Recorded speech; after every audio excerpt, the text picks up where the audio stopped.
Good evening or afternoon, whatever time you see this. Um, we're sorry that we didn't do this in person today, but it's raining for the first time in Guadalupe County in many weeks. So we're going to do our scholarship training as a video this year. My name is Matt Miranda. If you don't know that by now, I am the 4-H agent in Guadalupe County. And what I'm going to do is we're going to go over some changes to the Texas 4-H scholarship program, how to fill that out, and then talk about a little bit about local scholarships as well. We want y'all to be able to apply for this scholarship. I want to preface that by saying, we have lots of seniors graduating this year. I think the last time I checked, there's 32 graduating seniors in Guadalupe County. And we have a lot that would be great candidates for the Texas 4-H Scholarship and all of our other scholarships. So with that said, when you are applying for these things, we need you to apply early and apply often. That way we can get your information looked at, and that way we can have the time to help you with your scholarship application. So let's go ahead and get started. First off, just some useful tools. Anytime you're applying for scholarships, make sure you have the scholarship application and you read the instructions. There's nothing worse than applying for a scholarship and not getting it after you spent all that time just because you did not read the instructions. So I'm guilty of it, but make sure you read your instructions when you're applying. Get your 4-H records, whatever that may be. If it's your 4-H record book, if it's calendars that your mom or dad have kept, any of those types of things, make sure you have those records with you because that will help. Even your FFA record book will help you to remember what you did at different times. All your scholastic records, your grades, your test scores, all those types of things, and your family's financial records, because you will need those for your FAFSA, which we will talk a little bit about in a few minutes. And then the last thing is have plenty of time. Again, don't wait till the last minute. If I'm reading, I don't want you to apply for the Texas 4-H scholarship without letting us look at it first. That way we can, suggest ways to improve it or remember some things that you may have forgotten over the years. So make sure you get those applications to people to read over. Don't just, fill it in, fill it out, submit it. Let people read over it for you. So for completing applications, make sure that you ask your high school counselors for transcripts or any other reports that you may need, like the one needed for the 4-H scholarship. Ask early, ask often, and make sure that they get that done for you. Narratives that you've only written once are rarely effective. It's a good idea if you have to write essays, and this is for applying for college, for the 4-H scholarship, for any kind of scholarship. If you have to write an essay or what it may be called a narrative, then make sure you write it, have somebody else read over it, listen to yourself, record yourself doing it. And if something sounds off, then rewrite it. I'm more than happy to read your essays, be it for the 4-H scholarship, for anything else. You just need to let me know and get it to me to where I can actually look over it. Printer problems, computer crashes, all those kinds of things are a fact of life. So be sure to plan ahead, manage your time well. Do not wait till the last minute. Again, I cannot stress that enough. Do not wait till the last minute to get those applications done. And again, start early and edit often. The 4-H scholarship for the state level does not require these, but some scholarships do. So if you need a letter of recommendation, be sure to ask those people that know you well.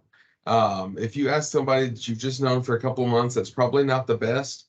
But people like us, your extension agents, we are more than happy to write you a recommendation letter. Ag teachers, your teachers at school, employers, your pastor, or any religious leader you might have. Your high school sports coaches, your band director, friends of the family with credibility. Any of those people would be good sources for letters of recommendation. I can write letters of recommendation last minute if I need to, but a lot of people cannot. So make sure that if you are going to ask somebody for a letter recommendation, give them professional courtesy to give them a couple of weeks that they can write it before it's due. You don't want to try to ask somebody last minute. Preparing for interviews. Interviews are a big part of the 4-H scholarship process, and a lot of scholarships. If you are selected for a 4-H scholarship interview, we will talk about that at length after that selection process has happened. But for any interview, number one thing, dress for success. Dress up. You need to look professional. Business professional is always best. You cannot overdress for an interview. So suits, dresses, pantsuits, blazers, all those kinds of things, you need to look professional. That is super important. Wear clothes that are comfortable, wear clothes that fit, wear clothes that, you're not constantly having to pull down or, I have a shirt here that, sometimes it feels a little tight, so I have to pull it out and everything. But wear stuff that you are comfortable in. Make sure your shoes are shined. Make sure your jewelry, if you have any jewelry, is minimal. You don't need a whole bunch of jewelry. Professionalism is the name of the game. Learn about the organization that you're interviewing with. So if you're going to interview for the Luling Foundation Scholarship, know something about the Luling Foundation. If you're going to interview for, let's say, the Bartoskowitz Scholarship, know something about the Big Red Barn, if we had an interview for that. Look up and research the organization that you're applying for, because not every scholarship has an interview, but it's an important thing to know about. Know what the Texas 4-H Foundation does. These 4-H scholarships are sponsored by Texas 4-H Foundation. And so they could ask you a question about what is the best way that this organization helps the 4-H program, and you need to know a little bit about what the Texas 4-H Foundation does. Be aware of your current events. There are some scholarships that require that question, something about what's going on in the world. So know what's going on in the world around you, and then practice and record yourself. We all use Zoom. We're using Teams today, all that kind of stuff. So make sure that you are able to record yourself and watch yourself a couple of times before you do your actual interview. There are a variety of applications available from the Extension Office. If you go to our website, guadalupe.agrilife.org, and click on 4-H, there is a scholarship button. And we will be posting that. I'll have it updated either this week or next week with as much scholarship information as I can. But also check with your school counselors. A lot of your school counselors, your FFA programs, have good resources for additional scholarship opportunities as well. What we're going to talk about for the next few minutes is the Texas 4-H Foundation scholarships. And these are the big state 4-H scholarships that everybody talks about. And so let's talk a little bit about those. Just some upcoming deadlines. The application opens on November 1st. So one of the things we always talk about, you have to do the FAFSA, the Federal Student Aid form online, and you have to have that student aid report for this. This year, the FAFSA for this coming year does not open until December, because they are working on upgrading the system. So as soon as, pay attention to the FAFSA website, studentaid.gov website, and see when that opens, because as soon as it does, you need to apply. It can take a while for the FAFSA to populate. So we'll talk more about that in a second. Again, the application opens November 1st on the 4-H Foundation website. I would like all of you to turn in your applications no later to me by January 24th, or to have your stuff submitted online, or not submitted, but in the system online by January 24th. With that said, there's lots of pieces to this scholarship process. So please, as soon as you have a section done or something that you want reviewed, email it to me. I'll keep a file on my computer. I will make suggestions and send it back to you. The drop dead deadline for all the Texas 4-H Foundation scholarships to be submitted is 11:59 p.m. on February the 15th. None will be submitted after that. And when I say submitted, you need to have gone into the system, created yourself a profile, and then actually applied for the scholarship. We've had several kids that have thought they applied in the past, and they did not because they didn't actually they made themselves a profile, but they didn't make the scholarship application.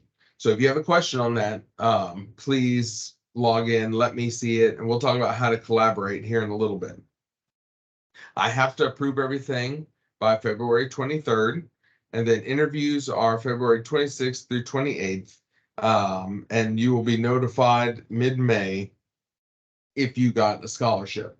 Now, the scholarship interviews, you get to pick the day that you interview, pick the day and the time that you interview. So as soon as that comes out, I will be emailing y'all and let you know if you got a scholarship interview or not. You need to go on and pick the time that works best for you immediately, because they will fill up quickly, and then you'll have to go with whatever time is left.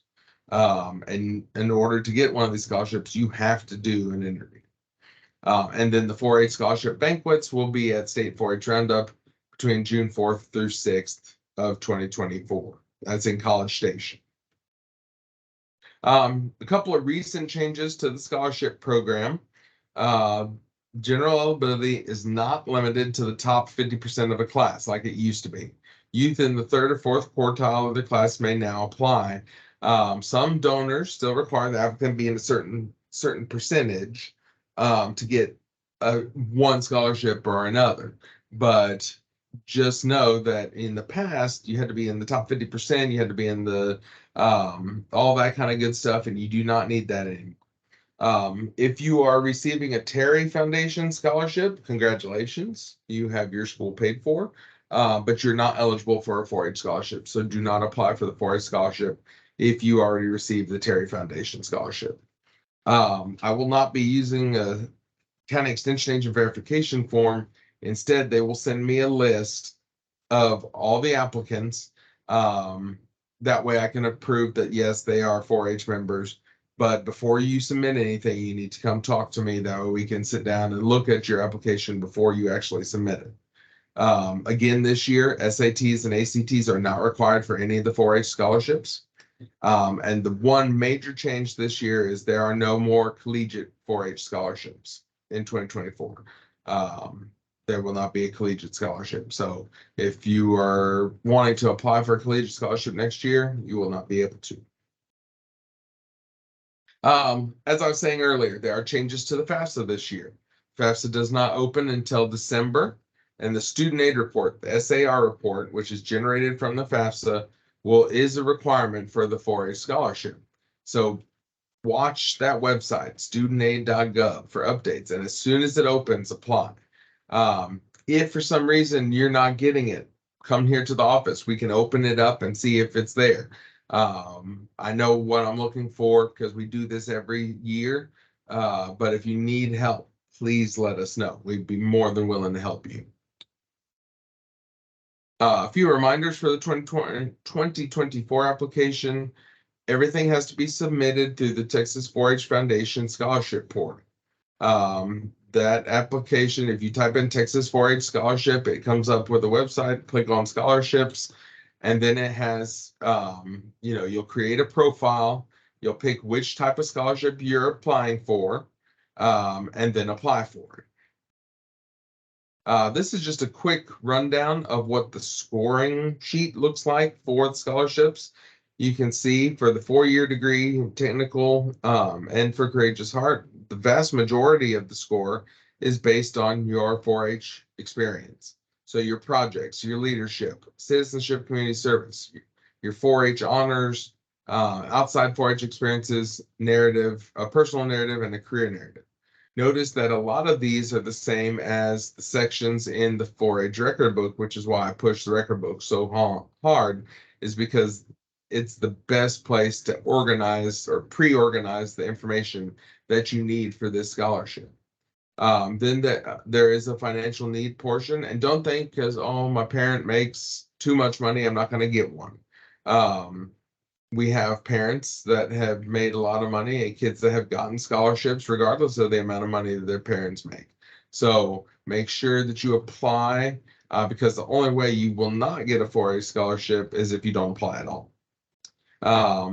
If you are applying for the Courageous Heart Scholarship, which we'll talk about in a little bit, there's a separate narrative for that. And there are also letters of recommendation required for that scholarship. And then there is the 4-H scholarship interview, which is a very important part. GPA is also a big part of our scholarships as well. These are competitive academic scholarships, okay? So they are, a lot of it is based on your 4-H career, but also on your grades. So financial need is only required for certain scholarships, but not all of them. There are 230, which is higher this year, 230 scholarships that will be awarded between $3,000 and $20,000. So there are, I think, something like 70 Houston stock show scholarships, which are worth $20,000. There's 10 San Antonio stock show scholarships worth $20,000, and a vast assortment of other scholarships ranging in all prices. So no matter if you were to get one of these scholarships, no matter what you get, you need to make sure that you are grateful for what you do receive and that you're very gracious to the donor when you meet the donor in June, that way, and thank them for the opportunity to get one of these scholarships. Again, there are 3 types of scholarships. I can't ever say that word, baccalaureate scholarship, the 4-year scholarship, if you're wishing to pursue a bachelor's degree, which is a 4-year degree. There are scholarships if you are wanting to go to a technical school. That is any kind of technical training program anywhere in the state of Texas, and also I believe fire school, things like that can be counted towards this. And then a Courageous Heart Scholarship is for those of y'all that have had some kind of major obstacle that you've overcome and that might have made your 4-H career a little bit more difficult. So, a major illness, an injury, a house burning down, something like that. Just keep that in mind. If you do apply for a Courageous Heart Scholarship, you're not eligible for the other scholarships. General eligibility, you have to be an active member of 4-H and had to have been for the last 2 or 3 years. A United States citizen and Texas resident. Be scheduled to graduate from a Texas high school, which is public, private, or home, during this school and 4-H year. You need to have applied to a Texas college, school, or university, and meet those entrance requirements for whichever ones you applied for. Submit a full application. Don't just submit parts of it. It needs to be complete or it will not be considered. And then work with us. Make sure you come and talk with us. Talk with me. That way we can read through it. Okay. One of the things, when you go onto the website and you're creating your profile, to make this, there is a button on the application. It's a blue button right here on the right-hand side that says to collaborate. And that collaboration tool will allow me to go in and look at what you've done in your application. Please put me down my email address. That way I can look at that. And we'll talk a little bit more about that in a second. For the 4-year scholarships, some scholarships require you to be in your upper quarter of your class, but not all of them. The vast majority do not. If you're applying for a technical scholarship, you need to not have plans to continue your education past that technical degree. It doesn't mean that you can't in the future, but for this scholarship, you need to be going to a technical school and being done there. And then the Courageous Heart Scholarship, they cannot be considered for any of the other 4-H scholarships You need to have written documentation of any obstacle from your doctor or whoever. 3 letters of recommendation from people stating that you have this issue. And then complete the Courageous Heart narrative. And that scholarship is a maximum amount of $5,000.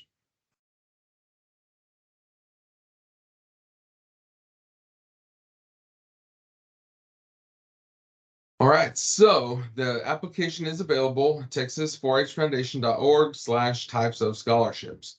If you're a homeschooled youth, you have to provide an official transcript, and it's a good idea to have that transcript notarized.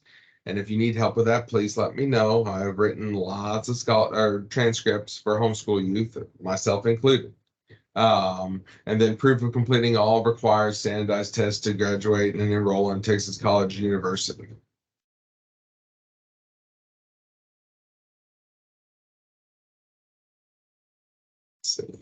All right, so other things that you need to complete this application. If you have it, the 4-H record book, that helps. Get a copy of the Opportunity Scholarship Guidelines, which are released on November 1st. Your high school transcript with either school seal or an original signature of your counselor or principal, and that FAFSA student aid report. And remember, you have to wait until December 1st for that to open. The application needs to be fully complete to receive consideration. It is completely online. There are sections of it that you can do in a Word document, but they have to be submitted online. And they must include all required attachments, the official transcript, and the FAFSA student aid report. On the foundation website, click scholarships, and that's where you can read the rules. That's where you find the Opportunity Scholarship Guidelines. Choose the type of scholarship you are applying for. Then once in the application, we saw earlier the blue button that says collaborate on the right-hand side. Click that and put in my email address, which is right there, mjmiranda@ag.tamu.edu. And this will allow me to look at and help you edit your applications. I'm not going to write your application for you. What I will do is, as you write it, if you need help editing things, if you need ideas for what to put somewhere, or if you can't remember what you did in a particular year, in most cases, I do remember what you did in a year. So please let me know. Please let me help you with this scholarship application. There are lots of sections. And so the first section is your personal information, demographics, all those kinds of things. You'll have to put in what county and district you are, Guadalupe County District 10, what college you're planning on attending. It has a part for, how many years you've participated in various stock shows, your ranking and GPA info, your individual scholastic record, which is something that your school counselor needs to fill out. And you'll put in their email address and click that button, and it'll send them an email for them to fill out. That tells you what your class rank and all that is. There's the financial information that you don't have to put in scholarships that you've applied for at this juncture, but if you get accepted for an interview, then they will send you something for you to write down what scholarships you've also applied for or been accepted for. And then there's also a financial narrative that you need to write. Your section 7 has your experience, honors, and all your narratives. There's section 8, and section 7 includes your project experiences. So that's up to 4 main projects for your entire 4-H career. Starting at, if you start at 8 and in 3rd grade, then that's what we're looking at for this. Your community service projects, your leadership, your awards, and then there's a personal narrative and a career narrative. Section 6 is your financial information. It's collected in 2 forms, your FAFSA and your financial need narrative.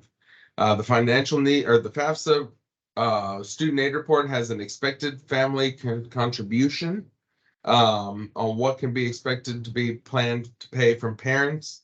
That's the number that you need from your student aid report that you have to put in there. It can take a while for the FAFSA to clear, so as soon as it opens, make sure you fill it out. And also, when you fill out the FAFSA, it will make you eligible for other scholarships at your college's scholarship level. When writing your financial narrative, let the judges know why you need financial aid.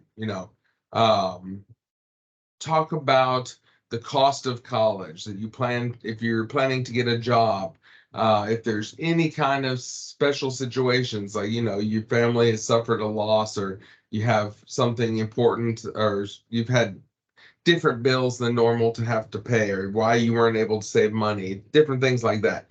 There's a lot of different ways to go about writing this essay, but don't start with, I deserve this scholarship because. You don't deserve the scholarship more than any other person applying for. Okay. It's your job. We tell you all these years, don't brag on yourself, be humble. And yes, being humble is important, but we need you in this case to brag on yourself as to what are the reasons that you need this scholarship without saying, I deserve it. And if you're a recipient of any Houston Livestock Show scholarship, you cannot receive more than $110,000 in total financial aid. If you receive $110,000 in financial aid, congratulations to you. That is excellent. Section 7 is your 4-H projects. List 4 projects throughout your career. Describe the years involved, knowledge, skills gained. I have a template that I would like you to put all your information in. It's worked well for us, and it's a good way to organize some of that information. So please email me that, or email me for that. The application is for your entire 4-H career, not just the past 4 years, like with record books. And you need to, one side we have all your numbers, bullet points, all that, and the other side is your impact. What did it do for you? Why was all of these projects important to your career and your growth as a person? Another part of section 7 is the leadership experience. You are able to list your top 25 major leadership 4-H roles throughout your entire 4-H career. Include volunteer promotion, elected and appointed leadership. So if you were an officer, if you were an ambassador, if you were on a leadership team, if you were appointed to do something or got elected to do something, all of that goes on there. List your roles, responsibilities, your years, level of involvement, etc. And briefly describe why these activities were important. Put emphasis on the quality of the experience, not just the number of experiences. For this one too, I have a template that you can fill out because these sections can be uploaded as an attachment on the 4-H website. So please get those from me. For section 7, there's the community service. You can list up to 15 major community service projects. Again, quality over quantity, emphasize what the importance of that project was. And then for 4-H honors, you can list your top 4 4-H awards and honors. Something like Texas 4-H Congress could be an honor, or National 4-H Congress. Of course, if you got the 4-H Gold Star, that should be on there. But it's to you, what are your top 4 accomplishments that you've done in 4-H? You will have a section for outside 4-H experience. This is, your FFA, church, sports, school, anything else that you've done. They want to see if you are a well-rounded individual or not. So be sure to put all of that on there.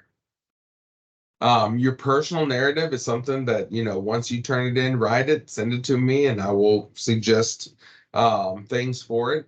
But you have to write a narrative about yourself, highlighting any important facts or information that the scholarship committee should think about. Any personal obstacles that you had. If you started, if I started out shy and because of 4-H, I'm able to do these things then. You have a certain amount of characters that this can be. So what I would suggest is that you write this essay on a Word document, find out how many characters it is. I think it's a maximum of 3,000 or 3,500 characters. And then go online, or then take that and copy it into the field on the website. For your career narrative, you should talk about how you prepared yourselves for a career and why you've chosen the career that you want to pursue in college. The types of information you should include are visits to colleges and universities, how you've investigated, like if you want to be a county extension agent, what are those reasons? What were the things that you did in 4-H that drove you towards that decision? You want to be an ag teacher, same reasons. And then how did you decide between an associate's or a bachelor's degree? For those of y'all applying for the technical scholarship, same thing goes for you. Why did you choose this over that? And talk about some of the training that you've had over the years that have led you to that. A lot of the sections has a box to type or an upload a file button. If you are doing the upload a file button, it is a minimum 8-point font, and you can create tables. Again, I have templates for some of those, so please email me and let us help you on that. Again, competitive academic scholarship. We have kids from all over the state applying for this. Just because something worked for somebody else in another part of the state or for a kid here in Guadalupe County last year does not mean the judges will judge it the same this year. But we do have a good idea of what judges are looking for when they judge these scholarships. With that said, the judges are different every year, so it can always change. The donors set the criteria, not 4-H, not extension agents. So we have to make this based on the donor criteria set forth by the donor. It is a good idea to make sure your grades are good and all your exams are done early and often. And if you have questions, please call me. My number is 830-303-3889 here at the office, or you can call my cell phone at 210-860-3769. What I want to talk about for the next few minutes are just some things, some local scholarships that are available. And I'm not going to read all of these slides or everything off these slides, but just highlight a few things on them because we want to make you aware of not just the 4-H scholarship on the state level, but scholarships that are available at the local level through our 4-H program and through, other organizations in Guadalupe County. We do have several scholarships that are administered by the Guadalupe County 4-H program. One of them is the 4-H Booster Club Scholarship. There are 4 $500 scholarships based on your participation, and the application for these scholarships is all the same. For all the county level scholarships, we have one scholarship application that you'll fill out online. I will send that out and be posting that link very soon, but it will include several of these scholarships, and I will talk about that. But the first is the Booster Club Scholarship. The Guadalupe County 4-H Scholarship is donated by a separate donor. It's a $500 scholarship, and it is also part of the online form. And all of these scholarships are due April 1st. That way we can get them judged before your scholarship award nights in late April and early May. There is the Bartosquet's Farm Foundation Scholarship. This is our biggest one. It is a $1,000 scholarship, and it's based on your participation in 4-H over the years. And then there's also the Miranda Memorial Scholarship, which does not have a big application, but it is a minimum 500-word essay on how you feel 4-H has changed your life. It will also be part of the forms online. One more that I don't have on here because I forgot to update it. This year we will be having a new scholarship. It is the Genevieve Moore Memorial Scholarship. For those of y'all that knew Miss Moore, she was a longtime volunteer in Guadalupe County. She coached many of our food challenge teams for a lot of years, and she passed away just a few years ago. Her family has donated a large sum of money to the Guadalupe County 4-H program for us to be able to do a scholarship in her name every year. So that will be a scholarship that is also listed on this application that will be online as well. And we hope to be able to give that scholarship for many years to remember Miss Moore for all that she did for our 4-H program. If you've been in the 4-H food project in our county for the last 10 years, you probably met Mrs. Moore at some point. And several of our national teams that we had from Food Challenge knew her very well. So we appreciate her family for donating that money in her name and giving us another scholarship to give you guys. The McQueenie Lions Club has 10 $1,500 scholarships available. You need to go to the McQueenie Lions Club website for details on that application, and it is due in April of 24. The ABT Foundation, which is one of our buyers groups here in Guadalupe County, has a scholarship, and you have to be in 4-H or FFA and participated in the youth show for at least 2 years. You need to graduate sometime this next year or before June 30th of 2024. And then there's an application that we will post that application on Facebook as soon as we get it, but the deadline will be in March of 2024.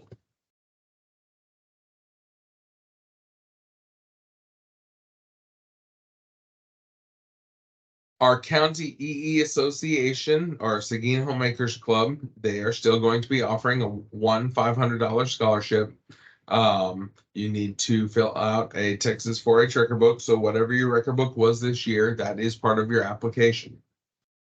It is due to our office no later than February 1st of 2024. Luling Foundation offers several scholarships. There is an agriculture scholarship. It's a $1,000 scholarship.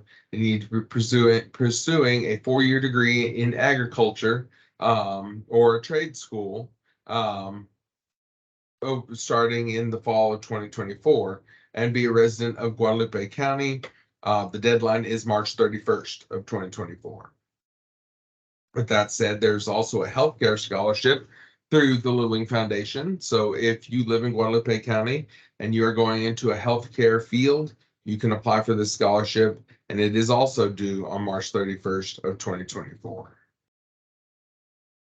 Our county youth show has several scholarships. I think they're more than that now. I think they gave out 13 scholarships this last year. There is an application process. I don't know that they've done an interview recently, but that could be always judging criteria. And you need to have participated in the youth show to get this scholarship. They still require SAT and ACT scores, it looks like. So be sure to apply for that scholarship by April 1st, 2024. Guadalupe County Fair Association also offers scholarships, and if you get their scholarship, then it puts you in the running for the next level of Fair Association scholarships in Texas, moving on up the chains. We have had several 4-Hers over the years get a Texas Fair Association scholarship because of their participation in the Guadalupe County Fair. And so it's for any student enrolled in an agricultural or livestock study, because it is the Guadalupe County Agriculture Fair. And that will be due March the 11th, 2024. And again, I'm putting together a calendar of scholarships with as many links to scholarship applications as I can, and that will be listed on our website, guadalupe.agrilife.org. You click the 4-H button and then click on scholarships, and it will be listed on there. GVEC offers scholarships. That's one per school district, and then homeschoolers or private schoolers can apply as well. There's an application and a selection process. If you're chosen, you go to a nice luncheon for the scholarship winners. It'll be due March 1st, 2024, but type in GVEC for scholarships and the information will come up. County Farm Bureau, in addition to Texas Farm Bureau and the American Farm Bureau, there is the Guadalupe County Farm Bureau Scholarship. It's the George Washington Farm Bureau Scholarship. And you have to write an essay about how George Washington affected agriculture. That application is available from the Farm Bureau, the County Farm Bureau, and we will post it as soon as we get it. But again, there are also other Farm Bureau scholarships available. This one is just the one that our County Farm Bureau offers. If you competed at the state fair this fall in 2023, then you are eligible to apply for the State Fair of Texas Scholarship. They can be as high as $5,000 or $6,000, I believe. So go to the Big Tech's website and look up their scholarship application criteria to be able to apply for that scholarship. Please note there are some contests like the food challenge that you can compete in, and it does not count towards your eligibility for this scholarship. So be sure to look at the eligibility requirements for the scholarship before you apply for it. San Angelo Stock Show also has its own scholarships that are due in May of 2024, and you need to have participated in the San Angelo Stock Show as well. Houston Stock Show has several $20,000 scholarships available through the Hildebrand Scholarship or the Exhibitor Scholarship. Hildebrand is only available to those kids who showed sheep at last year's Houston Stock Show here in 2023. Exhibitor, you need to show what your level of participation has been in the Houston Stock Show over the years. If you get a Houston Exhibitor Scholarship, you will not get a 4-H Houston Scholarship, but you would be eligible for other 4-H scholarships that are available. I would apply for every scholarship that you can. These scholarships have a password, I think, that you have to apply. So contact our office to get that password. We should have it here. They mail it to us on a card. And that deadline is February 2024. It is around the same time that the 4-H scholarship is due. And so you will know that you get an exhibitor scholarship before you get a 4-H scholarship. You're going to Texas A&M University. The Texas A&M Guadalupe County Mothers Club has a scholarship. It's for seniors attending in the fall of 2024, not 2023. Can't read my own writing. There are several scholarships available, and you can send them a message to the Aggie Moms website for Guadalupe County or their Facebook page. The deadline is also in March of 2024, and you must have your acceptance letter by that date as well. Buck Fever, which is a big supporter of all things Guadalupe County agriculture, offers several scholarships that are awarded in June of 2024. The deadline's in April of 2024. So be sure to check the Buck Fever website for those scholarships. GBRA has several scholarships that a lot of kids don't ever apply for. And so they're always begging for people to apply for those scholarships. So go to GBRA website, find their student scholarship application and apply for it. It is a multi-year scholarship. If you get it, you can reapply for it every year. So be sure that you go to GBRA's website and apply for those scholarship dollars. Texas Farm Credit also has $5,000 to 10 different students with the Marsha Martin Scholarship, among other scholarships. They will present $5,000 to 10 future ag leaders, and the winners will be announced in May. The application is due January 15th of 2024. So be sure to go to the Texas Farm Credit website. Make sure that you are in one of Texas Farm Credit's 100 county territories, and then apply for that scholarship so you don't miss out on those monies as well. This has been just a quick overview of everything that we are doing or scholarship-wise in Guadalupe County. I just wanted to give y'all a brief look at what the scholarship application process looks like. Again, the main thing is there's a lot of y'all that are applying for these scholarships, and I want to give each of you the best opportunity that you have to get one of these scholarships. There is no quota or limit that a county is limited to for the 4-H scholarships, the state 4-H scholarships, or any of these scholarships. So don't not apply because you think, oh, somebody's done more than me. We've had 4-Hers that have done a lot not get a 4-H scholarship. We've had 4-Hers that haven't done as much that have gotten a scholarship. It depends on the applicant pool for the year. So be sure that you apply. Send us the applications for us to look over. I am always more than willing to help look it over and give you suggestions. My goal has always been to give you guys a better chance in 4-H than I had. So I hope that we are able to do that for you. If you have any questions, send us a message on Facebook, send me an email, text me, call me, and I will get back to you as soon as I can. Thank you, and we will see you on down the road. I will post this very soon on our YouTube page. That way you are able to watch this. Enjoy the rain and stay safe out there.